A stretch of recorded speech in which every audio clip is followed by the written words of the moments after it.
Assalamualaikum warahmatullahi wabarakatuh. Okey, kita bertemu dalam kelas sejarah tahun 4. Tajuk hari ini ialah pengertian sejarah. Murid-murid sila rujuk buku teks muka surat 4 dan 5. Sejarah ialah peristiwa yang benar-benar berlaku pada masa lalu. Pengertian sejarah perlu diketahui supaya kita mudah memahami peristiwa sejarah. Sejarawan telah memberikan pandangan masing-masing tentang pengertian sejarah. Jom kita tanya pendapat mereka. Baiklah murid-murid sekalian, jom kita sama-sama dengarkan apakah pengertian ataupun maksud sejarah mengikut pandangan para sejarawan, iaitu ahli sejarah.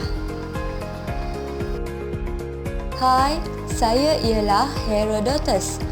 Pada pendapat saya, sejarah merupakan penceritaan tentang tindakan manusia dan sebab-sebab mereka melakukannya. Oh, begitu.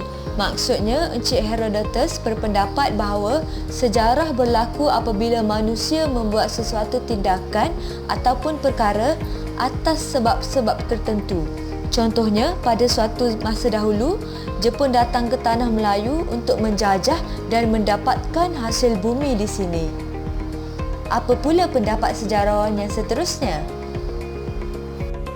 Assalamualaikum. Nama saya Ibnu Khaldun.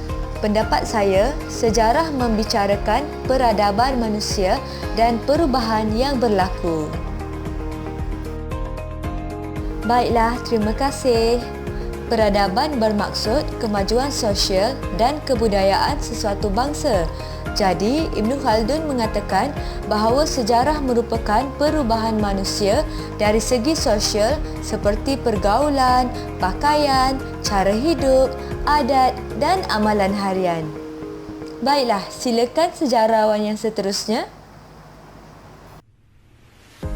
Salam sejahtera.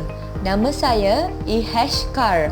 Saya berpendapat bahawa sejarah ialah satu proses interaksi antara masa kini dengan masa lampau. Baiklah Encik Kar, maksudnya sejarah ada kaitan antara perkara yang berlaku pada zaman dahulu dan perkara yang berlaku pada zaman kini. Contohnya, Pasar Seni di Kuala Lumpur dulu dikenali sebagai Pasar Besar Kuala Lumpur. Tempat yang sama tetapi nama yang berlainan selepas berlaku perubahan masa. Kita tanya pula pendapat sejarawan yang seterusnya. Selamat pagi.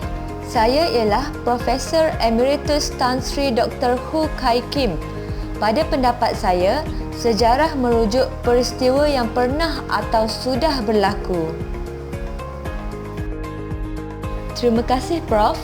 Pengertian yang lebih jelas itu tadi menggambarkan tentang sejarah ialah perkara yang telah berlaku pada masa yang lepas.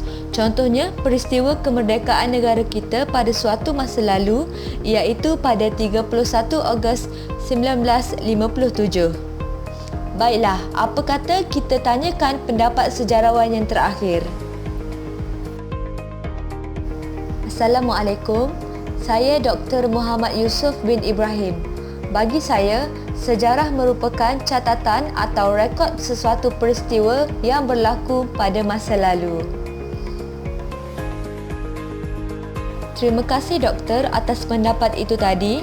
Maksudnya sejarah ialah sesuatu peristiwa yang dicatat atau direkodkan sebagai bukti bahawa sesuatu perkara itu telah berlaku. Contohnya, Hari Anugerah Cemerlang di sekolah telah direkodkan melalui rakaman video ataupun gambar dan telah menjadi sejarah untuk sekolah tersebut. Baiklah murid-murid sekalian, sebagai rumusannya, sejarah melibatkan tindakan manusia, perubahan dan catatan sesuatu peristiwa yang berlaku pada masa lalu. Oleh itu, sejarah memberikan iktibar dan teladan untuk kehidupan manusia.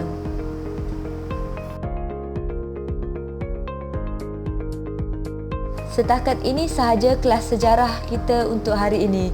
Semoga murid-murid mendapat ilmu pengetahuan yang berguna dari perkara yang telah kita pelajari sebentar tadi. Sekian, terima kasih.